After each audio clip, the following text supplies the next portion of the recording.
Hello ladies and gentlemen, welcome back to Next Goal Wins. Today we're talking about pre-season. Does it matter? We're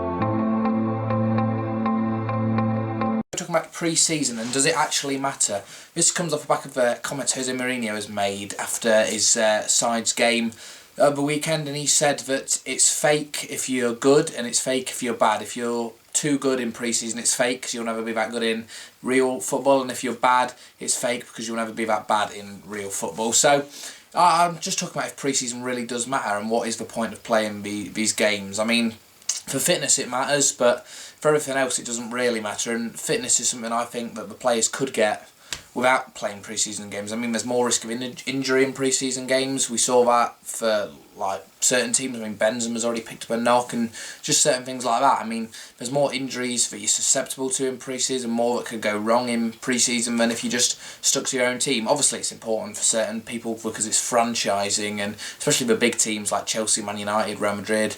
All these teams go abroad and are playing in like the ICC, the International Champions Cup, which is the tournament which gets a lot of money from China, Australia, America, everywhere they play, just for the club really, for sponsorship deals and kit sales and everything. And that's the reason pre-season is important, to show off the new talent that they bought in the transfer window, or to show off new kits, etc, etc, etc. So pre-season isn't too important, I think. I mean, look at last season, Mourinho's side lost 3-0 to Werder Bremen in a pre-season friendly and then went on to win the league, and Leicester beat Werder Bremen in a pre-season friendly and it didn't matter. So you know, it's hard to judge really what happens in pre-season when it comes to the real season.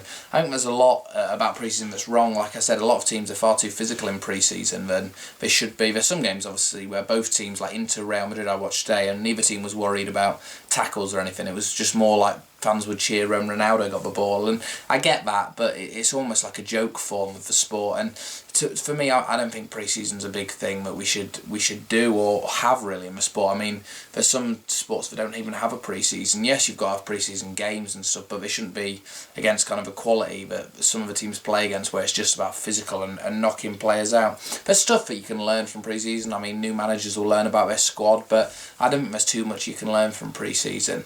And really, it's when it gets to the first day of the season that it matters what your performances are like, and all it will do is aggravate the fans if you do poorly in pre-season and get them worried for the new season, when in fact it doesn't really matter. It's all just about that first game of the season. Saying that, pre-season's good in a lot of ways. I mean, I saw Real Madrid at the King Power a few years ago. Things like that, you just get to see players you'd never usually see play against your team, which obviously is good. But you know, there are certain teams who, I mean, pre-season doesn't matter for. Chelsea, Real Madrid's, all these teams, he doesn't need to look into pre-season. Mourinho knows what his strongest 11 is. This is all just about making money, which really is what's wrong with football and why ticket prices are so expensive. So, you know, deaf to modern football and all that, pre-season really is just a marketing tool for these clubs. Anyway, that's all for this short video. I'll see you again for tomorrow in my daily upload. Please like the video below, subscribe to me by clicking that button there, and leave your comments below. I'll see you in the next one.